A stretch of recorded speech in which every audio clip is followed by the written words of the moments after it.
Ayan, nagigisa tayo ng beef. Yan, with tomatoes, onion and garlic. Then here, nag-chop na rin tayo ng tomatoes, onions, and then cucumber. Ilagyan din natin ng honey mustard. Ilagyan din natin ng calve aglio olio. So, ang ating garlic sauce. Mix lang natin. Ating tortillas. Plating na tayo. Ayan. Lagyan na natin itong ating nilutong giniling sa ibabaw ng ating nacho chips. Ayan. And lagay natin ang ating toppings. Ayan, ang cucumber, tomatoes, and onion. Ayan. Garlic sauce. Ayan.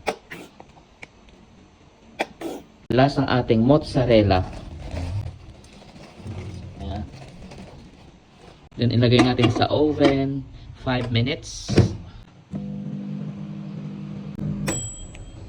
So ayan, ready na ang ating nachos. Ready na ang ating nachos. So kain na po tayo. Bon appetito. Ciao!